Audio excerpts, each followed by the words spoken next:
যে মসজিদের সাথে মাজার আছে ওই মসজিদে নামাজ পড়ায় তো শিরক নাজেজ। মসজিদের কেবলায়, মসজিদের দেওয়ালে, মসজিদের ভিতরে মাজার আছে, অথবা মাজার উপলক্ষে মসজিদ হয়েছে, এই মসজিদে নামাজ পড়ায় তো নাজেজ। রাসূলুল্লাহ সাল্লাল্লাহু আলাইহি ওয়াসাল্লাম বারবার নিষেধ করেছেন মাজারকে ঘিরে মসজিদ বানাতে, মাজারের উপরে, মাজার কেন্দ্র করে মাজারের সম্মানার্থে মসজিদ করা লানত। একজন আলেম খন্দকার আব্দুল্লাহ জাহাঙ্গীর হাফিজুল্লাহ ইনার একটি বক্তব্যকে কেন্দ্র করে সামাজিক যোগাযোগ মাধ্যমে একটি প্রশ্ন খুব জোরালোভাবে উঠেছে। বক্তব্যটি হলো, যে মসজিদের মধ্যে কোনো কবর বা মাজার রয়েছে অথবা কোনো মাজারকে কেন্দ্র করে মসজিদ নির্মাণ করা হয়েছে সেখানে নামাজ পড়া যাবে না। এখন এই বক্তব্যের কমেন্ট বক্সে অনেকে প্রশ্ন করেছেন, তাহলে মসজিদে নববীতেও কি নামাজ পড়া যাবে না? কারণ মসজিদে নববীর মধ্যেই তো আজ রাসূলুল্লাহ সাল্লাল্লাহু আলাইহি সাল্লামের রওজা মুবারক রয়েছে। সেখানে হযরত আবু বকর সিদ্দিক রাদিয়াল্লাহু তাআলা আনহু এবং হযরত ওমর ফারুক রাদিয়াল্লাহু তাআলা আনহুর কবরও রয়েছে। তাহলে কি মসজিদে নববীও একটি মাজার কেন্দ্রিক মসজিদ? এই প্রশ্নের উত্তর বুঝতে হলে আমাদের আবেগ দিয়ে নয়, ইতিহাস এবং শরীয়তের মূলনীতির আলোকে বিষয়টি দেখতে হবে। প্রথম কথা, মসজিদে নববী আগে নাকি রাসূল সাল্লাল্লাহু আলাইহি সাল্লামের কবর আগে? উত্তর খুব পরিষ্কার। মসজিদে নববী রাসূলুল্লাহ সাল্লাল্লাহু আলাইহি সাল্লামের জীবদ্দশাতেই নির্মিত হয়েছিল। হিজরতের পর মদিনায় রাসূল সাল্লাল্লাহু আলাইহি সাল্লাম নিজেই মসজিদে নববী প্রতিষ্ঠা করেন। পরবর্তীতে সাহাবায়ে কেরাম এবং বিভিন্ন মুসলিম শাসকের সময়ে এই মসজিদের বহুবার সম্প্রসারণ হয়েছে। অর্থাৎ মসজিদে নববী কোনো কবরকে কেন্দ্র করে প্রতিষ্ঠিত হয়নি। এখন প্রশ্ন, রাসূল সাল্লাল্লাহু আলাইহি সাল্লাম কোথায় দাফন হলেন? রাসূল সাল্লাল্লাহু আলাইহি সাল্লাম যখন ইন্তেকাল করলেন, সাহাবায়ে কেরামের মধ্যে তাকে কোথায় দাফন করা হবে এ নিয়ে আলোচনা হয়েছিল।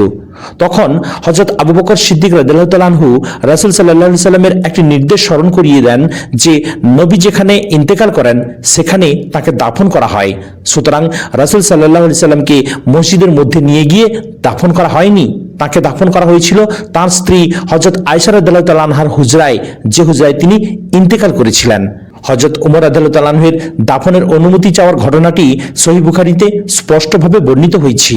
এখন আসল বিষয়টি খেয়াল করুন ভাইরা, রাসূল সাল্লাল্লাহু আলাইহি সাল্লামের কবর মসজিদের মধ্যে ছিল এভাবে ইতিহাস শুরু হয়নি, বরং প্রথমে ছিল মসজিদে নববী, পাশেই ছিল রাসূল সাল্লাল্লাহু আলাইহি সাল্লাম ও তার স্ত্রীদের হুজরাগুলো। রাসূল সাল্লাল্লাহু আলাইহি সাল্লাম তার হুজরায় ইন্তেকাল করলেন, সেখানেই তাকে দাফন করা হলো।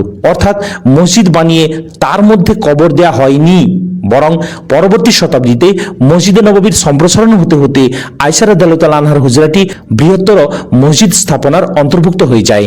ইতিহাসের বর্ণনায় উমাইয়া খলিফা আল ওয়ালিদের সময় এই হুজরাগুলো মসজিদের পরিসরের মধ্যে অন্তর্ভুক্ত হওয়ার ঘটনা উল্লেখ করা হয়েছে। সুতরাং কেউ যদি বলেন মসজিদে নববী মাজারকে কেন্দ্র করে তৈরি হয়েছে, তাহলে ইতিহাসের সঙ্গে এই বক্তব্য মেলে না। মসজিদে নববী মাজারকে কেন্দ্র করে তৈরি হয়নি, বরং মসজিদ আগে থেকেই ছিল, আর রাসূল সাল্লাল্লাহু আলাইহি সাল্লামের কবর ছিল তার হুজরায়। পরে মসজিদের সম্প্রসারণের কারণে সেই হুজরা মসজিদের বৃহত্তর স্থাপত্যের মধ্যে চলে আসে। এখন আসি দ্বিতীয় গুরুত্বপূর্ণ প্রশ্ন নিয়ে, তাহলে কি কবরকে কেন্দ্র করে মসজিদ বানানো জায়েজ? এখানে রাসূল সাল্লাল্লাহু আলাইহি সাল্লামের হাদিস অত্যন্ত গুরুত্বপূর্ণ। সহিহ মুসলিমে রাসূলুল্লাহ সাল্লাল্লাহু আলাইহি সাল্লাম সতর্ক করেছেন যে পূর্ববর্তী জাতিরা তাদের নবী ও নেককার ব্যক্তিদের কবরকে উপাসনার স্থান বানিয়ে নিয়েছিল। তিনি উম্মতকে কবরকে মসজিদে পরিণত করতে নিষেধ করেছেন।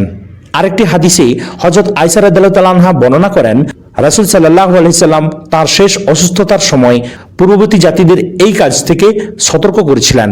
অতএব মূলনীতি খুব পরিষ্কার, কোনো ব্যক্তির কবরকে উদ্দেশ্য করে কবরকে কেন্দ্র বানিয়ে সেখানে ইবাদতের স্থান প্রতিষ্ঠা করা শরীয়তের দৃষ্টিতে অত্যন্ত গুরুতরভাবে নিষিদ্ধ। কিন্তু এখানেই একটি গুরুত্বপূর্ণ পার্থক্য করতে হবে। একটি মসজিদ যদি আগে থেকেই প্রতিষ্ঠিত থাকে আর তার পাশে কোনো ব্যক্তিকে পরে দাফন করা হয়, তাহলে সেটিকে সরাসরি কবরকে কেন্দ্র করে নির্মিত মসজিদ বলা যাবে না। আবার কোনো মসজিদের সম্প্রসারণের ফলে পূর্বে পৃথক থাকা কোনো কবর বা হুজরা মসজিদের বৃহত্তর সীমানার মধ্যে চলে এলে তার ইতিহাসও আলাদা। তাই শুধু এই যুক্তি মসজিদের মধ্যে কবর আছে অতএব সেই মসজিদে নামাজই হবে না, এভাবে এক কথায় ফায়সালা করা ঠিক নয়। কারণ দেখতে হবে কবরটি কখন হয়েছে আর মসজিদ কখন হয়েছে। কবরকে কেন্দ্র করেই কি মসজিদ বানানো হয়েছে, নাকি মসজিদ আগে থেকেই ছিল? কবরটি কি মসজিদের নামাজের স্থানের মধ্যে সরাসরি রয়েছে, নাকি পৃথক প্রাচীর বা কক্ষের মধ্যে রয়েছে?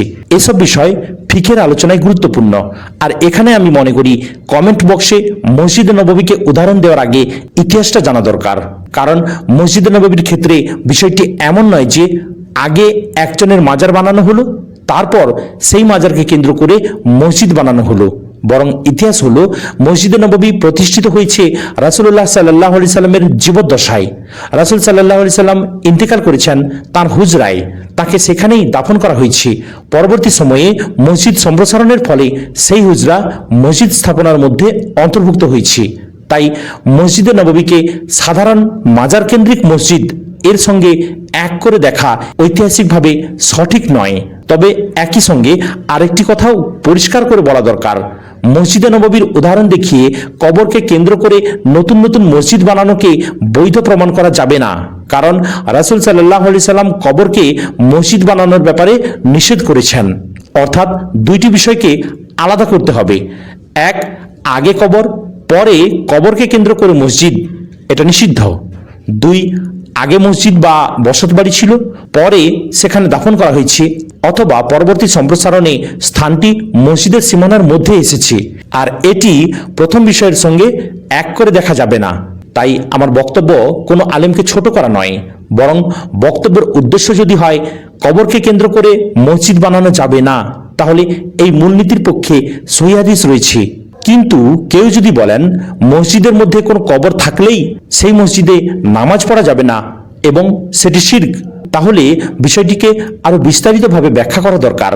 কারণ মসজিদে নববীর ইতিহাস নিজেই প্রমাণ করে যে মসজিদের মধ্যে কবর থাকা এবং কবরকে কেন্দ্র করে মসজিদ বানানো এই দুটি এক কথা নয়। আর সবচেয়ে গুরুত্বপূর্ণ কথা কি জানেন ভাইরা, শিরকের বিষয়টি অত্যন্ত গুরুতর। তাই কোনো নির্দিষ্ট ব্যক্তি মসজিদ বা নামাজ সম্পর্কে এটা শিরক এ ধরনের চূড়ান্ত শব্দ ব্যবহারের আগে দলিল, প্রেক্ষাপট এবং ফিকহি পার্থক্য পরিষ্কারভাবে বোঝা জরুরি। আল্লাহ তাআলা আমাদের আবেগ দিয়ে নয়, কুরআন, সুন্নাহ এবং সঠিক ইতিহাসের আলোকে দিন বোঝার তৌফিক দান করুন। আমিন। প্রিয় ভাইরা, যদি ভিডিওটি ভালো লাগে তাহলে এটিকে লাইক করবেন, কমেন্ট করবেন এবং অবশ্যই শেয়ার করবেন। আসসালামু আলাইকুম ওয়া রাহমাতুল্লাহি ওয়া বারাকাতুহু।